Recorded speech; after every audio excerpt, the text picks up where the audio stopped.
I heard the sound before I saw them. A low grumbling growl shook the morning air just after sunrise, too heavy for a lawnmower, too chaotic for garbage trucks. I stepped onto my porch, still wearing my robe coffee untouched in my hand, and stared in disbelief. A line of heavy equipment had rolled onto our quiet cul-de-sac. Backhoes, jackhammers, dump trucks. By the time I blinked, the first slab of pavement outside my driveway had already been pulverized into dust. No notice, no flyers, no emails, just destruction. "Hey, what the hell is this?" I shouted, waving toward one of the workers in a neon vest. He didn't even look up. Dust filled the air. Asphalt crumbled beneath hydraulic claws. The street I'd lived on for 17 years, Willow Ridge Drive, was being torn to shreds like it had wronged someone personally. I ran barefoot down the driveway, dodging chunks of concrete. Who authorized this? A man holding a clipboard and wearing a polo with the HOA logo on the chest looked up from his phone. His name tag said Doug, Infrastructure Committee. I'd seen him once before at the HOA's annual potluck, where he'd bragged about installing smart sprinklers in his yard like it was a Nobel-worthy achievement. "Routine maintenance," Doug said flatly. "HOA Directive 4C. The board voted last Friday." I stared at him. "You can't just destroy public access without notice. Where's the city permit?" Doug smirked. "Private road per parcel agreement. We don't need city approval." That was a lie. I knew it was a lie. Years ago, when my late wife and I bought this house, I had combed through every inch of the deed. I was a city engineer back then, and I knew the difference between a private road and a municipally maintained one.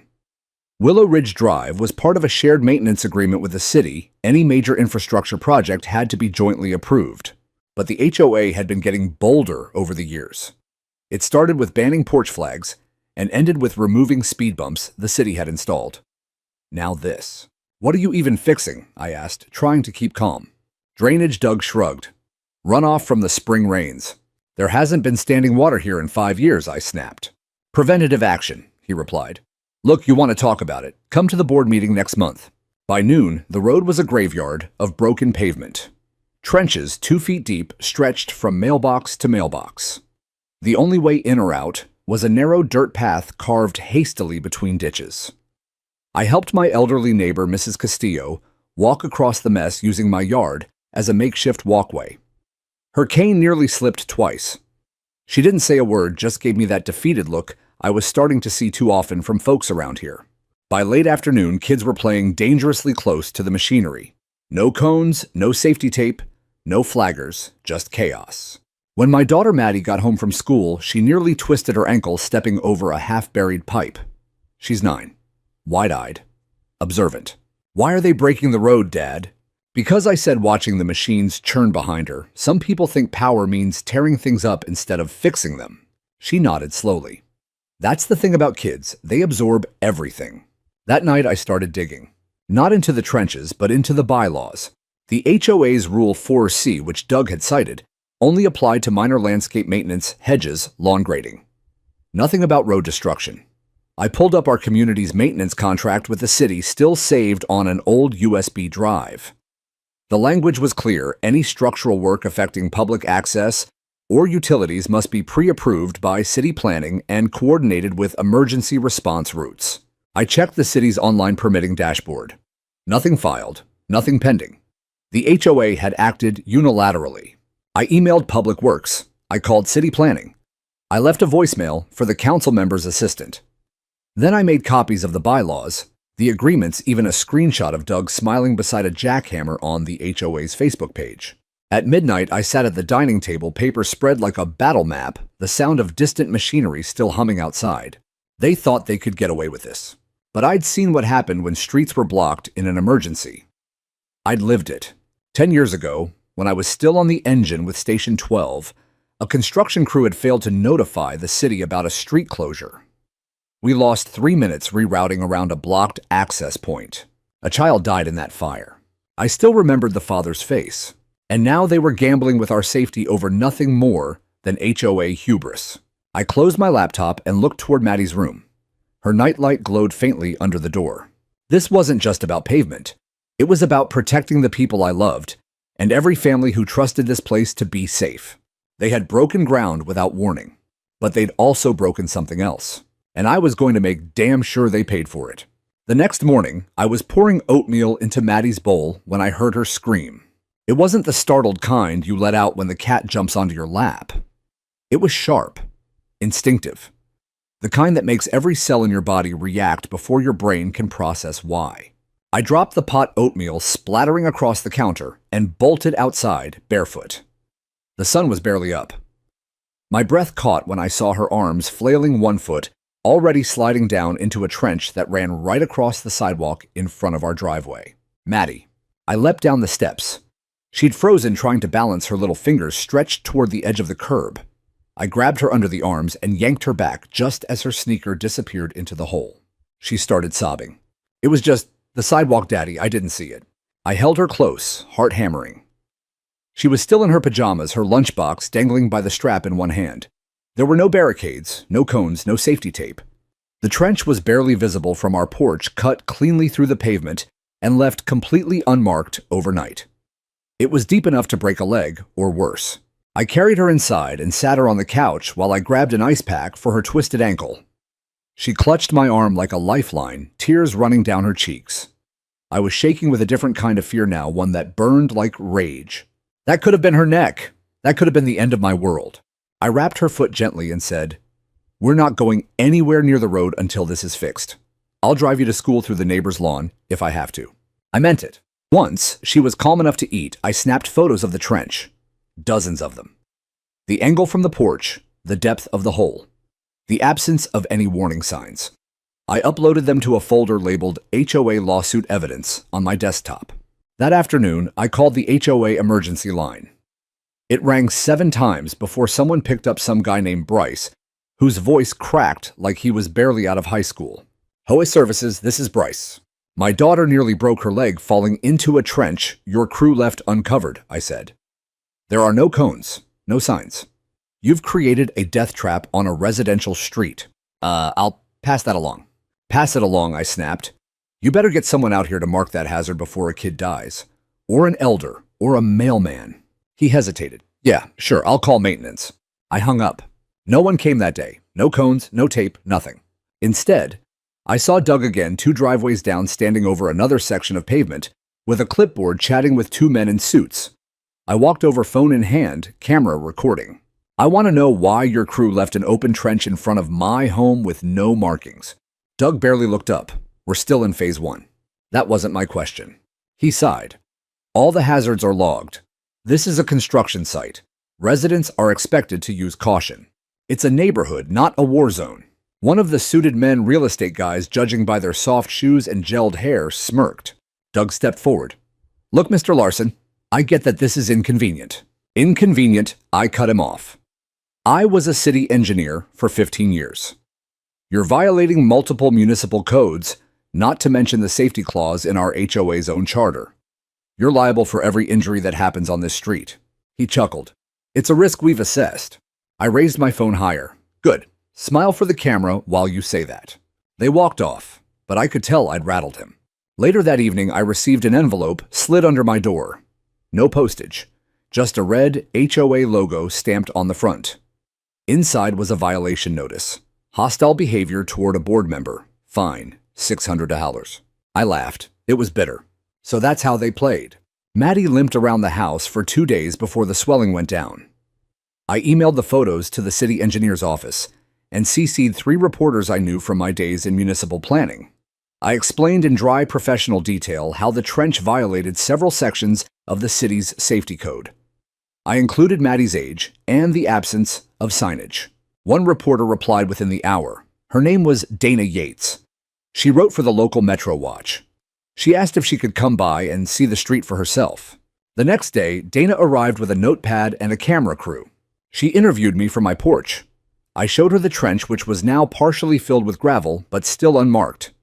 She interviewed Mrs. Castillo next door, who told her in Spanish that she feared falling every time she went to her mailbox. And then Dana saw something else.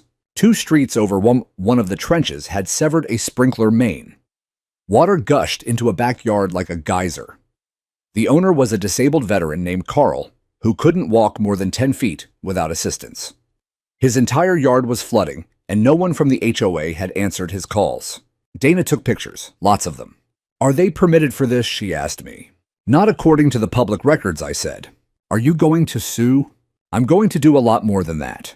That night, Dana's piece aired on the 6 o'clock news. HOA destroys suburban street without warning, child injured veterans ignored. They didn't use Maddie's name, but they showed the trench and blurred images of the photos I'd taken. Doug's face, caught in my video, looked like a deer in headlights. Still, the board didn't back down. In fact, they doubled down. The next day, they posted a bulletin on every mailbox. HOA infrastructure project ongoing. Residents are reminded to direct all complaints through official forms. Unauthorized media contact is subject to fines under Section 11. I stood there reading it in disbelief. They wanted silence, control, compliance. But what they didn't realize was that they just picked a fight with someone who used to design the very streets they were destroying. And I never walked away from a fire once it started. Filing the complaint should have been a simple process. I'd done it 100 times before in my former life, submitting hazard reports to the city for cracked pavement, storm drain blockages, even gas leaks. This time, though, I wasn't doing it as an engineer. I was doing it as a father.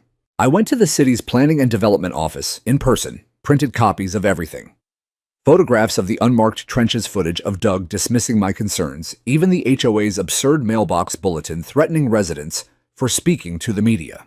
The clerk, a tired-looking woman in a green sweater, took one look at the file and said, "Oh, you're from Willow Ridge. You're not the first." That stopped me. Excuse me. She tapped a few keys on her computer and gave a tight-lipped smile. We've received 3 other reports this week. Sinkholes, sprinkler damage, and blocked access for medical services. None of the permits match up. Our inspectors already flagged it for review. I exhaled for the first time in days. So the city's involved now. She nodded. Not officially, yet. On the way out, I left a voice message with the city inspector assigned to our district, a guy named Roy Millen. I knew Roy from years back. We'd worked together during a flood mitigation project in the south part of the county. He wasn't the type to ignore a paper trail, especially one wrapped in caution tape and bad press. Back home, Maddie was watching cartoons with her foot propped up on a pillow. Her limp had improved, but she still winced climbing stairs. "Did they fix the hole?" she asked. I shook my head. "Not yet, kiddo, but we're working on it." She didn't smile. Not really. That's what got to me most. The way children stop trusting that the grown-ups are going to make it better. That night, just before bed, I got an email from the HOA. The subject line read, "Notice of non-compliance, escalation of violations." I opened it. "Dear Mr. Larson, you are hereby notified that your recent actions, including unsanctioned interaction with city officials and media outlets, as well as public defamation of HOA leadership, constitute a breach of the Willow Ridge Code of Conduct, Section 11A and 14C. Accordingly, the following penalties apply. Fine, $850. Removal of voting privileges for 90 days. Mandatory review by HOA Disciplinary Committee. Failure to comply will result in lien action per Article 9. Sincerely, Willow Ridge Homeowners Association Board." I read it twice, then a third time. They were threatening to lien my home, for speaking up, for filing a public safety complaint, for protecting my daughter. That was the moment something inside me snapped, not in anger, not in fear, but in resolve. They thought I was just another resident with no legal recourse. They thought I'd cower at the word lien. What they didn't realize was that I'd spent a decade helping draft municipal code. I knew what they could and couldn't do. And I knew damn well that HOA fines levied in retaliation for whistleblowing were legally indefensible. But it wasn't just about me anymore. I printed the notice. Then I walked across the street to Carl's house, the veteran whose yard had flooded. He answered in his wheelchair, already in his bathrobe, a cup of tea in hand. "I need your voice," I said. Carl gave me a look. "For what?" "For justice." We spent the next hour calling neighbors. Some were hesitant at first, burned by previous complaints, wary of retaliation. But when I mentioned Maddie's fall and showed them the footage of fire trucks spinning helplessly in gravel, their hesitation melted into quiet fury. That night, 12 of us gathered in my garage. I rolled out a whiteboard, drew a crude map of the neighborhood, and marked every trench, every blocked access point, every known complaint.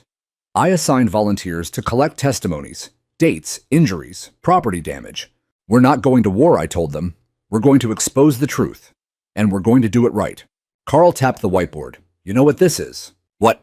This is what accountability looks like. The next morning, I hand-delivered a formal counter notice to the HOA office citing 3 federal protections. 1. The Whistleblower Protection Act. 2. California Civil Code, CR 1357, 140, which prohibits unreasonable enforcement actions by HOAs. 3. The First Amendment, for good measure. I included copies of the complaints I had filed, a signed affidavit from Carl, and a screenshot of the news segment showing our fire truck blocked by their unmarked ditch. Then I emailed the entire packet to the city attorney's office. 2 hours later, I got a call. Mr. Larson, this is Roy Millen. His voice was firm-clipped. I've reviewed your complaint. We're moving forward with an inspection under Municipal Code 5.36. You'll get a notice of the findings within 72 hours. I thanked him, hung up, and walked outside to breathe. The air smelled like dust and engine oil. And something else. Momentum. But the HOA wasn't done yet. That afternoon, Maddie came home from school with a letter in her backpack. Not from her teacher. From the HOA. They had dropped it off at the school office. It was addressed to me, but inside was a children's safety flyer with a highlighted section about parental responsibility in neighborhood conduct. No name, no signature, no direct accusation, just a veiled threat slipped into my child's school life. I saw red.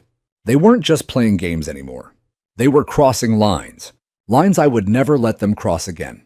It was the kind of night that made you want to sit out on the porch with a cold drink and forget the world for a while. The air was cool, the cicadas had quieted down, and Maddie had finally fallen asleep without limping. For once, there was peace. I was leaning back in an old wooden chair I'd built with my wife years ago, letting the night hold me, when I caught the smell. At first, I thought someone was grilling. Maybe a late-night barbecue, a stubborn husband refusing to abandon summer.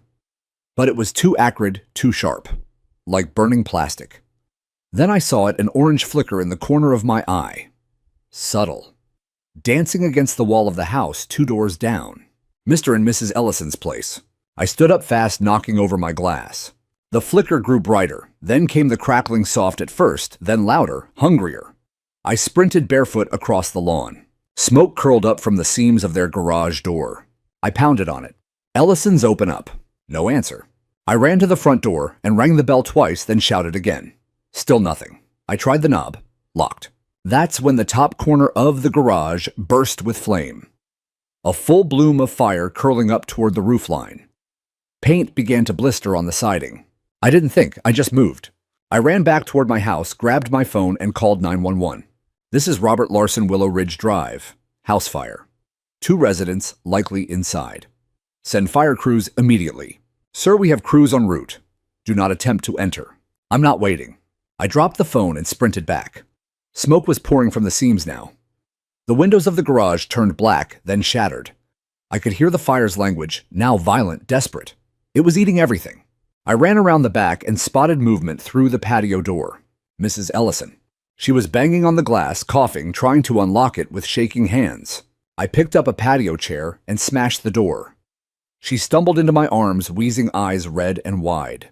Mark's still inside. Where? Bedroom, left hall.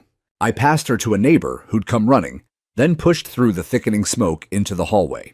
Flames hadn't reached the interior yet, but the heat had. It was like walking into a kiln. I covered my mouth with my shirt and followed the layout I knew by heart.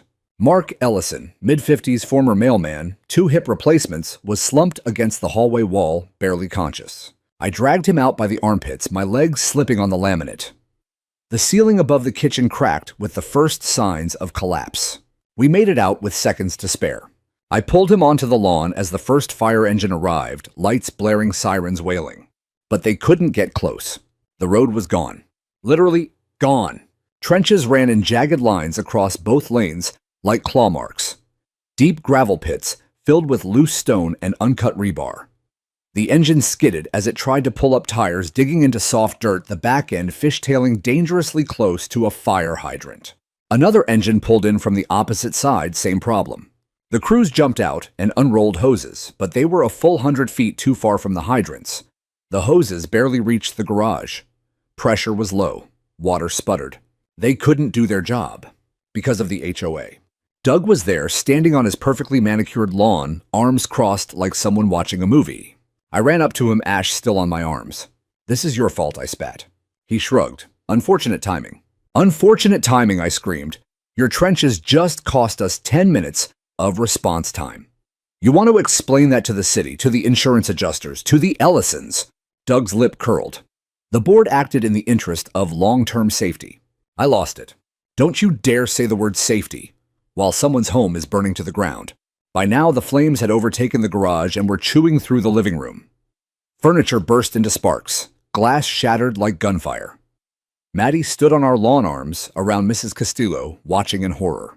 Sirens grew louder, paramedics, a police cruiser, but the damage was done. Half the neighborhood stood outside in pajamas and slippers, watching firemen struggle to work around the very barriers our HOA had created. They were helpless, and so were we. That night, the Ellisons' home burned down to its frame. Mark was treated for smoke inhalation. Mrs. Ellison had minor burns. They survived, but they lost everything inside Photo's keepsakes, 30 years of marriage, in boxes and books. The next morning, the HOA released a statement.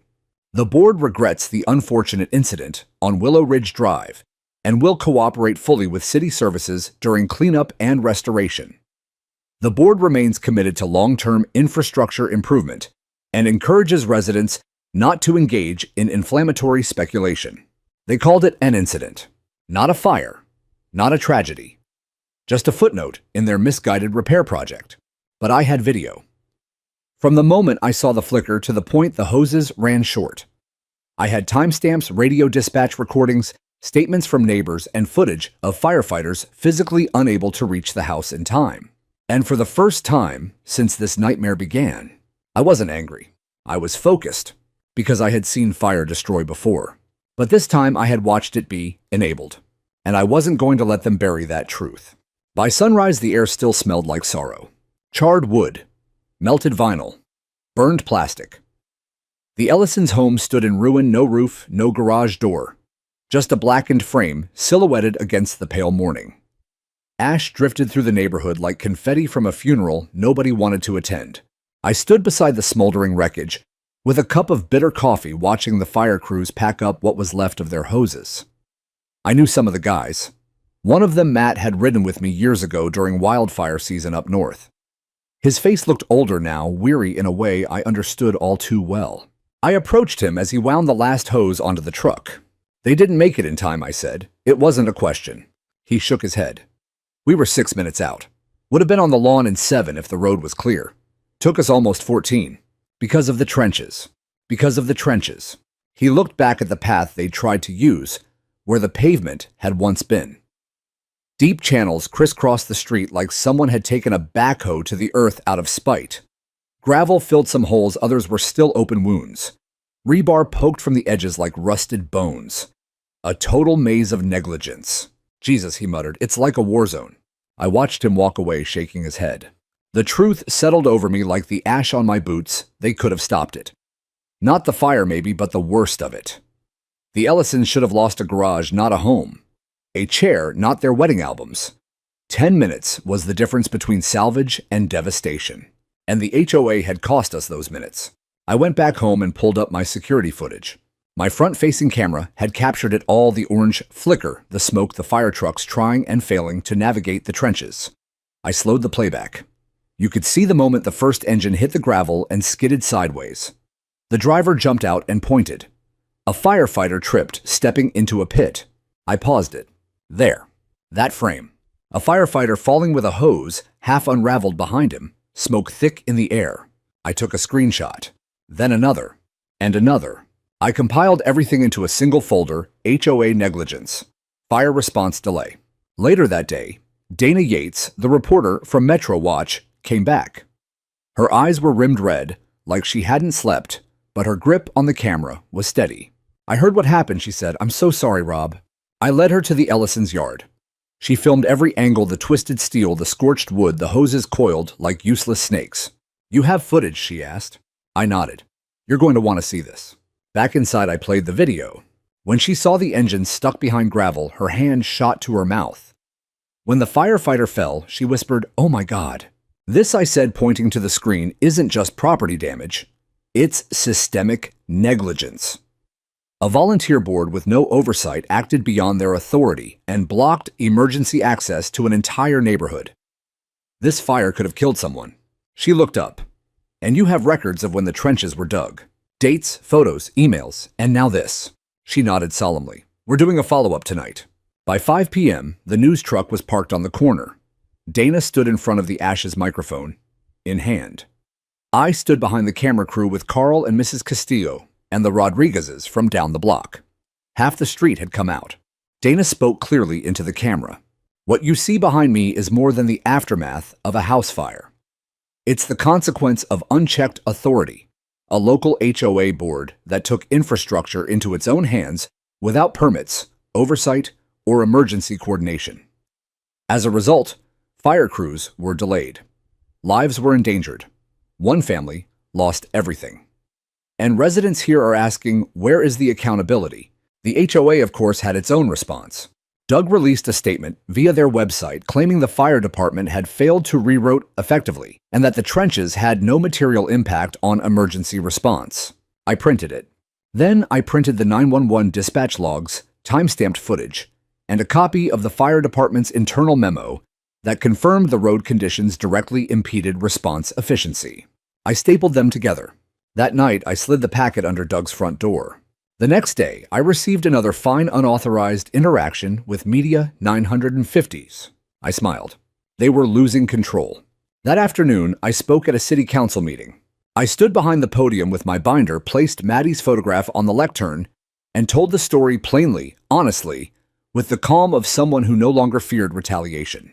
I told them how the board had torn up our road without permits, how they'd ignored warnings from residents, how they fined me for protecting my daughter, and how, when the flames came, the very fire crews meant to save us were blocked by their hubris. When I finished, the chamber was quiet. Then the mayor, Lisa Gorman, a former prosecutor with steel-gray hair, spoke. Mr. Larson, we will be launching an inquiry, and I promise you this will not be swept under the rug. When I got home, Maddie ran to the door.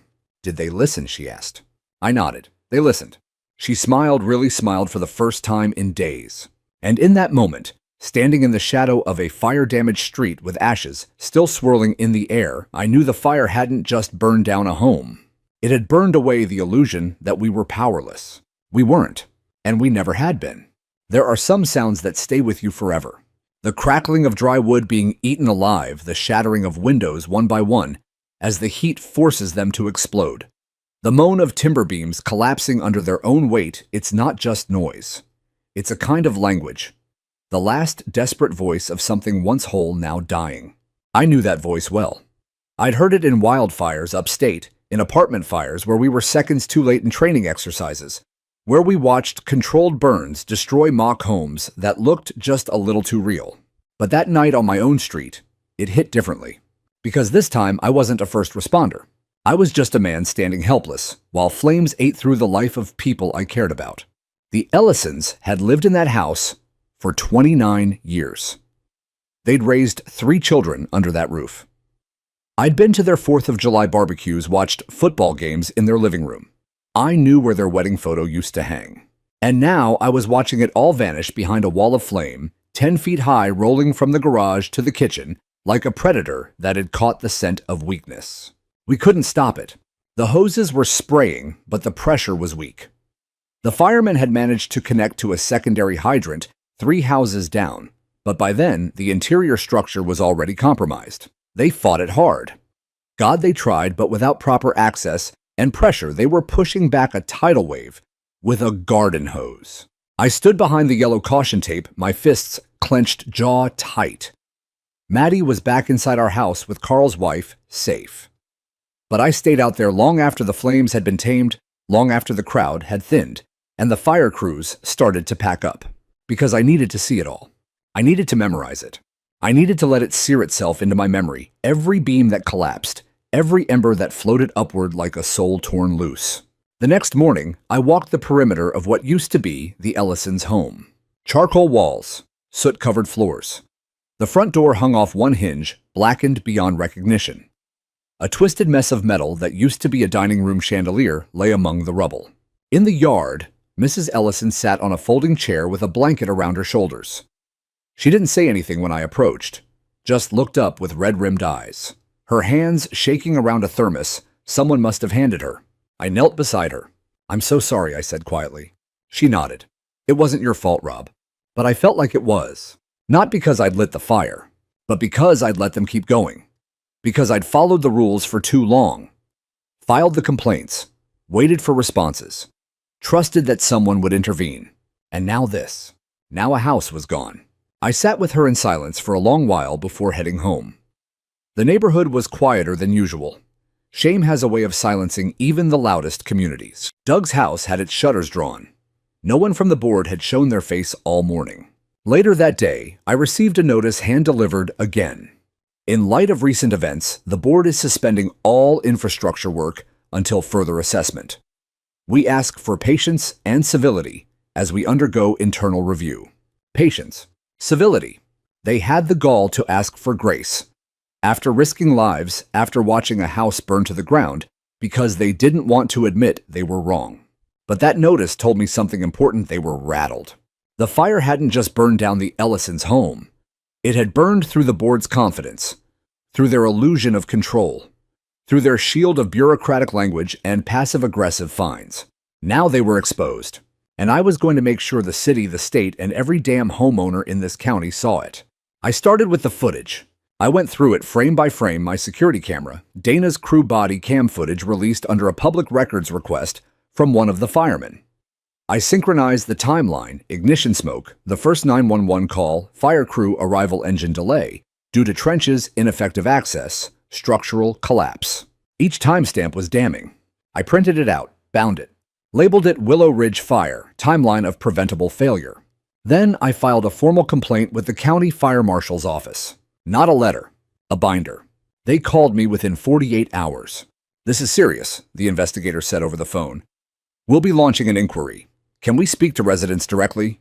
"Absolutely," I said. "I can get you 10 by Monday." But it wasn't just about official investigations anymore. Something had shifted in the neighborhood.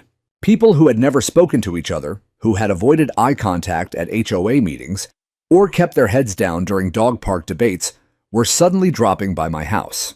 They brought stories, photos, repair receipts. One woman named Jolene showed me a letter the HOA had sent her last year, threatening legal action if she didn't remove a porch swing that wasn't on the approved aesthetic list. Another man, Greg, had been fined for inappropriate use of a wheelbarrow because he'd moved mulch at 6 p.m. instead of 5. They'd all stayed quiet. Until now. Until the fire. Now they wanted change. They wanted accountability. They wanted blood, if I'm honest. And maybe I did too. But what I really wanted, what I needed, was justice. I began organizing. We formed a committee, Willow Ridge Homeowners for Safety and Transparency. Our first meeting had 20 people. The second had 47. By the third, we couldn't fit in my garage anymore, so Carl arranged for us to use the VFW hall in town. We created roles, delegated tasks, opened a shared Google Drive. I handled legal documentation. Jolene coordinated communication with the city. Greg started digging into campaign donations tied to the HOA board members. The more we uncovered, the worse it got. Improper spending, conflict of interest in vendor selection, misuse of emergency funds, and all of it hidden behind bylaws so convoluted that no regular homeowner could ever untangle them without a background in municipal law. But I had that background, and now I had support. One night, as I was preparing our 4th newsletter, Maddie came and sat beside me. "Are they gonna do it again?" she asked. "Do what?" "Break the road, hurt people." I paused, looked at her. The way her eyes searched mine, not just for comfort, but for truth. "No," I said, "they won't. Not if we keep fighting." She nodded slowly, then leaned against my shoulder. We sat there in silence for a while. And for the first time in a long time, I felt something returning. Something I thought the fire had burned away. Hope. I had debated for weeks whether to use them. The recordings. I'd started saving them long before the fire, long before Maddie nearly disappeared into an open trench, or the fire trucks skidded helplessly on gravel. At first, it was just habit. A holdover from my days on city crews where documentation was king and a missing timestamp could derail an entire investigation. But then the fines started. The veiled threats. The way Doug spoke to people like we were children needing discipline instead of residents with rights. So I started recording.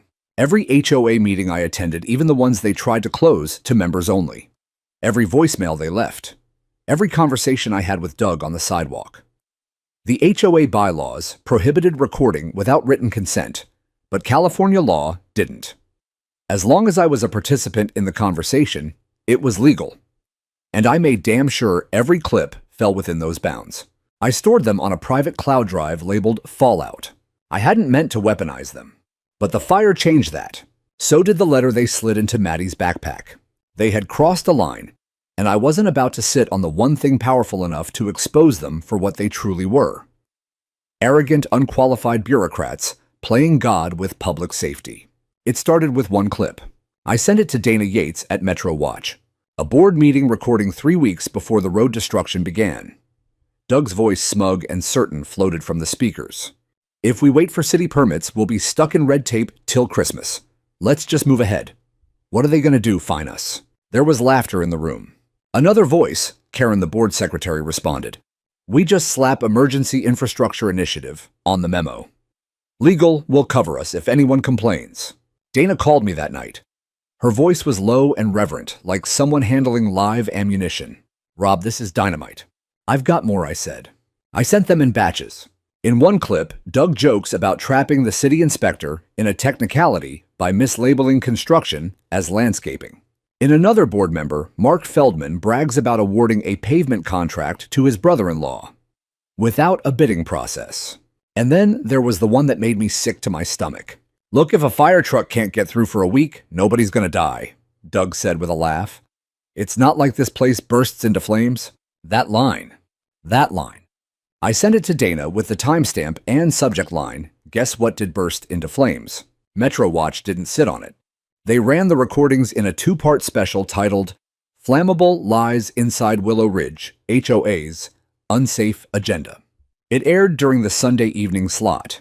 The footage alternated between the boardroom audio and images of the Ellisons' burned home, Maddie's near fall, the fire truck stuck, Carl's flooded yard, testimonies from residents spliced with HOA documents showing misappropriated funds and ignored city warnings.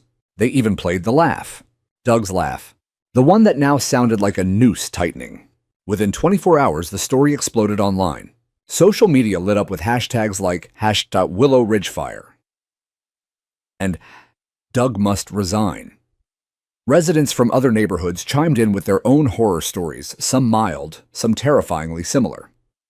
The story made the front page of the local paper, then the regional one.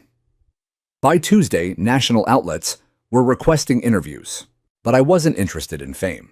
I was interested in results. City Hall finally responded. Mayor Gorman issued a press statement declaring a full municipal investigation into HOA activities across the county. She called Willow Ridge a cautionary tale of unchecked governance and pledged to review how much power private associations had been allowed to accumulate without oversight. The next morning, I received a call from Roy Millen, the city inspector. We're coming in with a team, he said. Marshals, auditors, and city legal. I'll need full access to your documentation. You'll have it, I said. And he did. The binder, the videos, the audio files, the testimony packets signed by over 60 residents, all of it. The same afternoon, I received a letter, an official one this time, certified. Subject immediate cease and desist, HOA authority suspension. It was addressed to the Willow Ridge Board of Directors and copied to every resident. Effective immediately, all board activity was frozen, pending investigation. No new fines, no decisions, no emergency infrastructure. The HOA was, for the first time in its bloated history, powerless. I didn't celebrate. Not yet, because we still had to rebuild.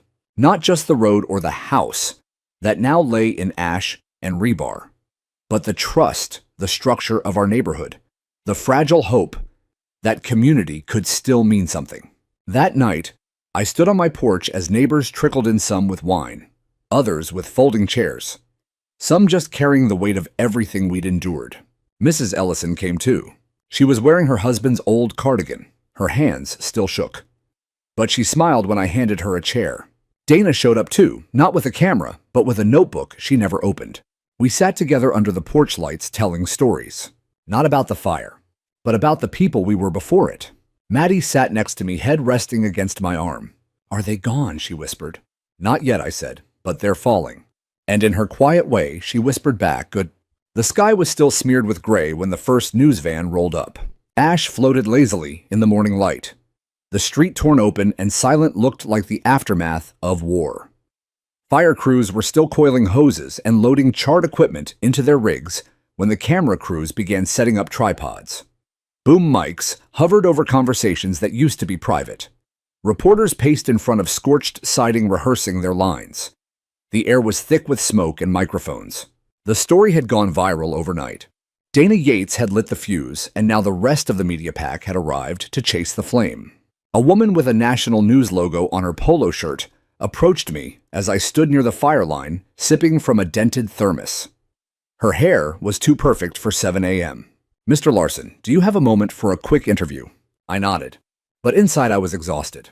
Not just from the fire, not just from the fight, but from having to prove, again and again, what we all already knew that people in power left unchecked. Will destroy anything to protect their illusion of control. She flicked her hand, and her cameraman started rolling. "Can you describe what happened here last night?" I stared into the lens. "I can tell you what didn't happen," I said. Fire trucks didn't reach the burning home in time. Because the HOA dug trenches across the main access road. Because they prioritized control over safety. Because they ignored every warning we gave them. Was this an isolated incident? I shook my head. No. This is the result of months, years of abuse. They fined people for having potted plants, for speaking at meetings, for filing complaints. And when they tore up our street without a permit, they endangered lives. Last night, someone finally paid the price. The camera kept rolling. She glanced at her producer, then leaned in. "And do you believe the HOA is responsible for the fire?" I met her eyes. "No, the fire was an accident, but the damage, the delay, that's on them. That's on every trench they dug, every safety code they ignored, every lie they told." She nodded, expression serious now. The kind of gravity that meant she wasn't just fishing for clicks. "Thank you, Mr. Larson." She left, but others came. By midday, 4 news stations had set up in different corners of the block. Drones buzzed overhead. Reporters took selfies in front of the wreckage. One even tried to step into the Ellisons' front yard until Carl physically blocked her with his wheelchair. "You want to film something," he barked. "Film the damn street. Film what your HOA left behind." She backed off. The city officials arrived not long after. Roy Millen led the team, clipboard in one hand, camera around his neck, eyes sharp and scanning. Behind him came the fire marshal, 2 code enforcement officers, and a third man I didn't recognize, clean-cut, tall federal badge clipped to his belt. He introduced himself briefly. "Alan Morales, Office of Emergency Management." That got everyone's attention. Roy didn't waste time. He pulled me aside. "We're launching a formal safety investigation," he said. "Your evidence gave us everything we need to move. Will it lead to charges? If it leads where I think it does. Possibly. Especially if we can prove negligence contributed to structural loss or endangered life." I handed him the newest printouts, time-stamped frames showing the fire trucks halted at the trench line. Doug's voice from the recording laughing about emergency delays. Photos of the burned foundation. He took them silently. Then he looked up. "You ready for what happens next?" I nodded. Because I was. Later that day, the HOA board posted a new message on their website. It was a full-page PDF, black and white in official font. In response to recent events and ongoing investigations, the Willow Ridge HOA board has unanimously agreed to step down effective immediately. Doug was gone. So was Karen. So was Mark Feldman. They left quietly. No apology. No admission. Just a line at the bottom. "We thank the community for the opportunity to serve." Serve. They had the gall to call it service. The press pounced. Headlines flooded local feeds. HOA board resigns after fire tragedy. Neighborhood reels after preventable delay costs. Family home. Fire crews trapped by trenches dug without permit. That evening, Dana ran the follow-up. It opened with drone footage of the gutted Ellison home. Then it cut to interviews, me, Carl, Jolene, even Mrs. Ellison wrapped in a scarf, her voice trembling. They built walls in the street, she said, then watched while my life burned. No one who saw that broadcast would forget it. After the piece aired, donations began to pour in. People from across the state reached out with offers to help rebuild the Ellison home. Local contractors volunteered time. A crowdfunding page hit $150,000 within 72 hours. But more than that, we felt power shift. In the following days, we held a community meeting in the town hall, not the HOA clubhouse. The turnout broke fire code. People stood shoulder to shoulder, not out of obligation, but solidarity. I spoke last. I kept it short. We lost something this month, more than a home. We lost the idea that someone else would protect us. But we found something too. We found each other. And I promise you, we're never going back to the way things were. They applauded. Loudly. Carl wheeled over, put his hand on my shoulder. We should have had you running this place years ago. I shook my head. I'm not looking for a title. He smiled. That's exactly why you should have one. Back on Willow Ridge Drive, the rubble was cleared. The trenches were filled. The city sent contractors to repave the road properly. New sidewalks, new hydrants, new codes requiring city oversight for any future HOA construction projects in the county. But the real rebuilding happened in the quiet. Neighbors began helping neighbors. Mrs. Castillo's fence was repainted by 2 teenagers she didn't even know. The Rodriguezes hosted a block-wide dinner. Someone planted flowers in the median where the gravel had been. And Maddie, she started smiling again, started running. Down a safe, open a street. You can always tell when real investigators show up. They don't wear matching polos or clipboards with pre-printed bulletins like the HOA's little compliance patrols. They don't drive golf carts or start sentences with "according to subsection." These folks wear pressed jackets, carry brown leather folios, and walk with the quiet authority of people who already know something's wrong. By the end of that week, they were everywhere. 3 unmarked sedans parked across from the clubhouse. 2 city vehicles by the old tennis courts. People in suits knocking on doors, holding tablets, asking questions with no small talk. They weren't just looking into the fire. They were digging into everything. The trench work, the contracts, the HOA's financial records, vendor approvals, election procedures. Every memo, every meeting note, every parking fine and lawn citation over the past 5 years. The official term was Comprehensive Administrative Oversight Review. But everyone in Willow Ridge just called it The Reckoning.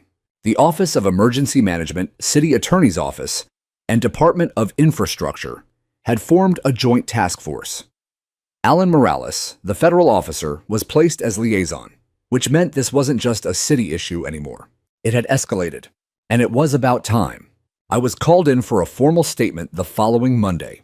They set up the review in the town's library meeting room, long tables, thick file boxes, bottled water lined up like soldiers. Morales met me at the door. "Rob," he said, extending a hand, "you ready to unload?" I handed him a flash drive and a binder 3 inches thick. "This is everything." He didn't even crack a smile, just nodded and gestured to the chair at the end of the table. They asked questions for nearly 2 hours. About the day the jackhammers arrived. About the trench Maddie nearly fell into. About the fire, the delays, the recordings. About how fines had been issued, how complaints were handled, and whether threats were ever made. I answered everything truthfully. I didn't need to embellish. The truth was ugly enough. When I walked out, Morales said, "I don't usually say this, but what you did.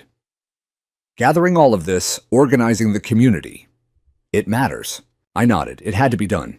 "No," he said. "It had to be done by someone, but you did it." It wasn't about pride. It was about responsibility. Because no one else had stepped up when the board started ruling like kings in a castle built on asphalt and petty rules. They thought the neighborhood was theirs, but they'd forgotten who actually lived in it. In the weeks that followed, the audit peeled back layers of dysfunction like paint over mold. The findings, when published, were worse than we imagined. $117,000 paid to a concrete contractor that had no license and shared a P.O. box with Doug's cousin, or separate violations of open meeting laws. An email trail showing Karen instructing the HOA secretary to shred resident letters ahead of board votes. 2 recorded attempts to alter vote counts in board member re-elections by manipulating digital ballots and omitting mail-in votes. And at the center of it all, a $9,800 reimbursement Doug authorized for himself, citing equipment rental with no receipt and no explanation. It wasn't just unethical. It was illegal. The city council convened a special session. The mayor herself took the floor. The chamber was packed, residents standing in the aisles, news crews jostling for space, the smell of old coffee and fresh fury thick in the air. She read from the report, paragraph by paragraph, violation by violation, and then the final declaration. Effective immediately, the Willow Ridge Homeowners Association is placed under city administrative receivership. All board operations are suspended. A city-appointed governance facilitator will oversee all neighborhood functions until a lawful and democratically elected board can be established. The place erupted in applause, but not everyone clapped.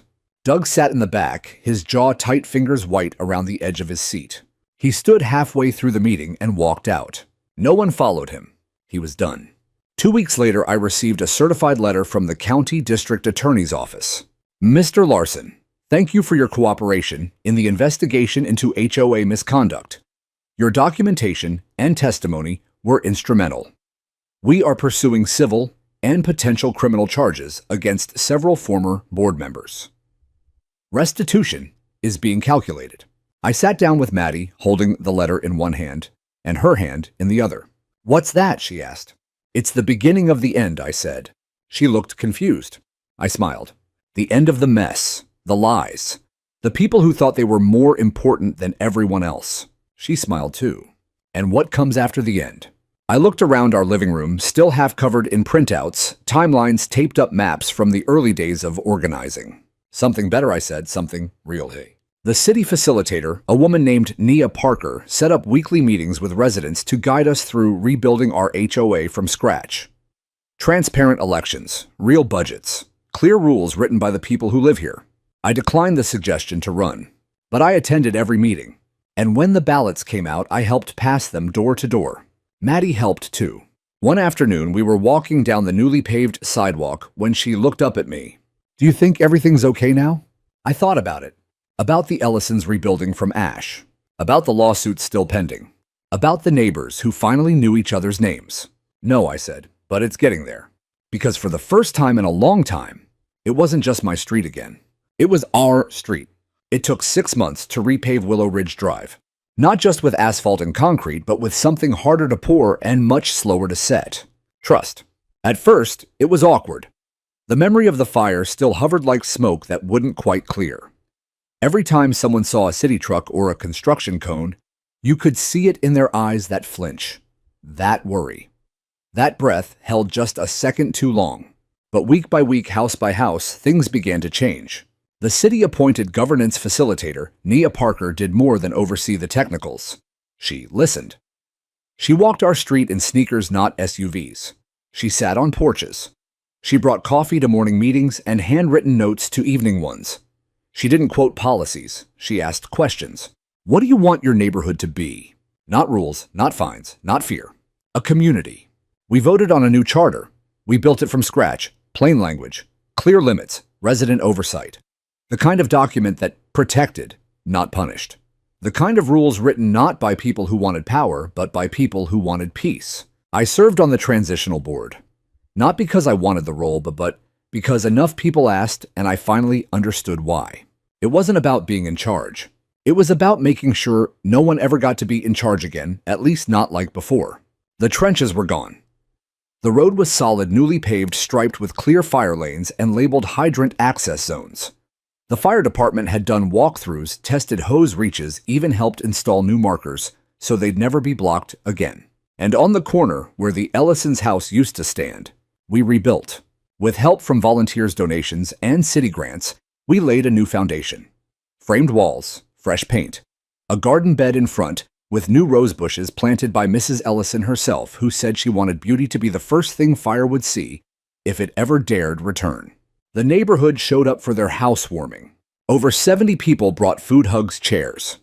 Carl gave a speech from his wheelchair, holding up a framed photo of the Ellisons family, that had been miraculously recovered by firefighters burnt at the edges, but still intact. "You can scorch a house," he said, his voice cracking. "But you can't burn down a community, not if we stand for each other." Applause, laughter, tears.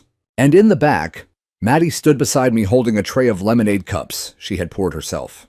"Do you think they feel safe again?" she asked. I looked at the Ellisons smiling beside their rebuilt porch. "I think we all do." She nodded, then added, "You did that." I smiled. "We did." She grinned, the missing front tooth that had been growing in crooked finally settled, and leaned her head against my side. Later that evening, long after the last folding chair was returned, I sat on our front porch again. The same porch where I once stood watching machines tear up our road. The same porch where I saw fire take a home. The same porch where I first decided to fight back. But tonight there were no sirens. Just crickets, porch lights, distant laughter. The kind of peace that isn't loud but steady. The kind that comes after. The storm not instead of it. I pulled out the last envelope I had received from the city. Inside was a simple certificate. "In recognition of your service to public safety, community resilience, and local governance reform, the City of Oakdale extends its deepest gratitude to Robert Larson and the residents of Willow Ridge." There was no check, no ceremony, just words. But they meant something, because they weren't about what we lost. They were about what we chose to build after. Weeks later, Maddie brought home a school project draw, a place that makes you feel safe. She had drawn our street, our house, the roses in front of the Ellisons' new porch, and a big banner stretched between lampposts. In crayon, it said, "We kept each other safe." She'd drawn me holding her hand. She even got the coffee mug right. It was titled, "My Dad is a Helper." I framed it, hung it in the hallway beside our front door. Because that's what it was all about in the end. Not revenge, not punishment, not even justice. Just neighbors choosing not to turn away. Just one man standing up and saying, "Not this time." And finding, to his surprise, that he wasn't standing alone.